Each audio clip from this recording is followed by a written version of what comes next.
Publikasi 500 muslim paling berpengaruh di dunia tahun 2025 adalah proyek klan Ba'alawi. Setiap tahun kita disuguhkan publikasi The Muslim 500, The World 500 Most Influential Muslim, yaitu 500 tokoh muslim paling berpengaruh di dunia.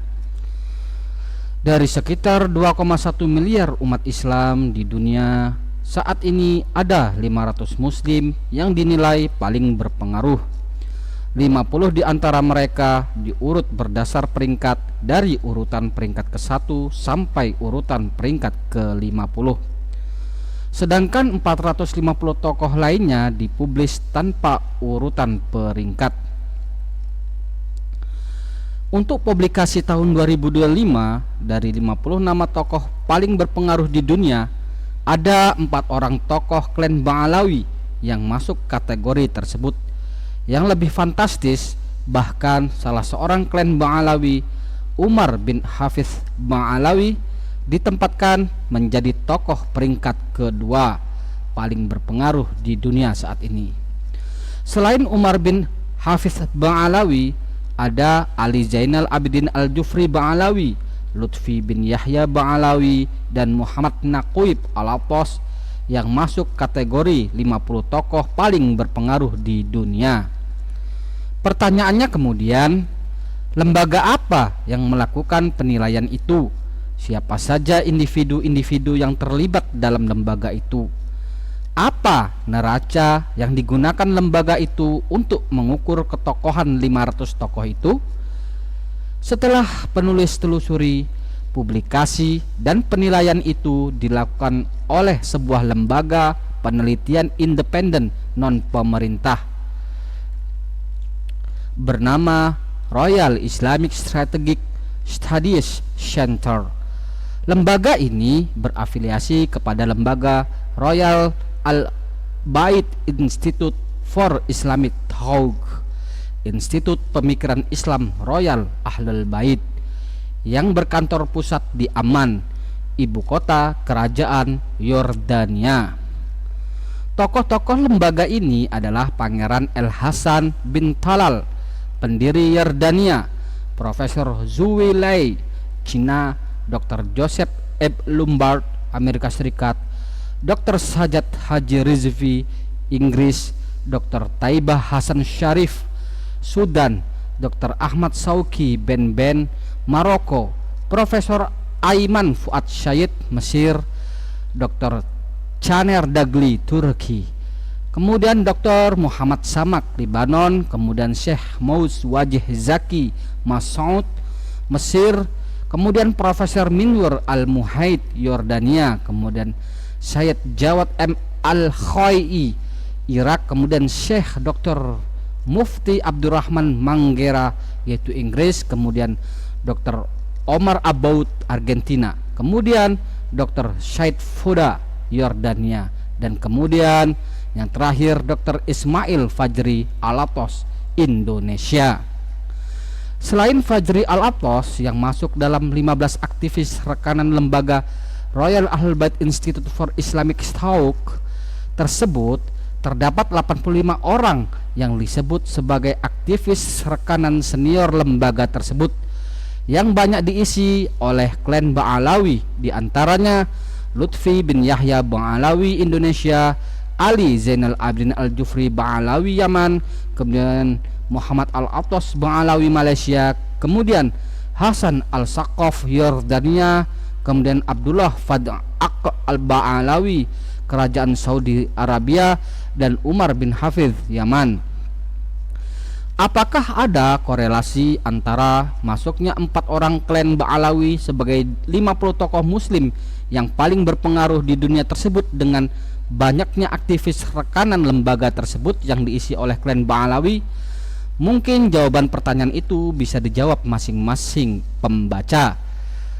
Berdasarkan pengakuan lembaga Royal Islamic Strategic Study Center, publik ini bertujuan untuk memastikan pengaruh yang dimiliki beberapa muslim terhadap komunitas. Pengaruh adalah Setiap orang yang memiliki kekuatan baik secara budaya, ideologis, finansial, politik, atau lainnya untuk membuat perubahan yang akan berdampak signifikan pada dunia muslim atau muslim. Menurut lembaga ini, cara mengukur pengaruh ini tentu saja merupakan aspek yang paling menantang dari publikasi ini dan aspek yang paling banyak menimbulkan perbedaan pendapat, jumlah pengikut, jumlah buku yang ditulis, jumlah penjualan, dan lain-lain. Tetapi lebih sering hal itu bukanlah sesuatu yang dapat diukur secara kuantitatif dan lebih terkait dengan efek kualitatif dan berkelanjutan dari pengaruh tersebut. Kombinasi metrik sosial, opini publik, kami mengadakan pendaftaran terbuka selama sebulan untuk nominasi setiap tahun dan semua saran dipertimbangkan, dan opini ahli merupakan dasar dari upaya ini untuk mengukur pengaruh. Pencapaian seumur hidup diberi bobot lebih besar daripada pencapaian dalam tahun berjalan. Dari yang dipaparkan lembaga tersebut, kita dapat mengkritisi apakah lembaga ini mempublish seluruh saran yang masuk, dan siapa saja orang yang mengirimnya, lalu tokoh siapa saja yang disarankan. Kemudian, jika neraca yang digunakan adalah pengaruh yang dapat diukur secara kuantitatif dari jumlah pengikut, jumlah buku yang ditulis, maka kita dapat membandingkan antara Umar bin Hafidz Ba'alawi, pimpinan Darul Mustafa Yaman, yang ditempatkan dalam nomor urut kedua sebagai tokoh paling berpengaruh di dunia, dengan Ahmad Muhammad At-Thayyib, pemimpin Universitas Al-Azhar yang merupakan perguruan tinggi Islam tersohor di dunia, yang hanya ditempatkan sebagai tokoh urutan 13.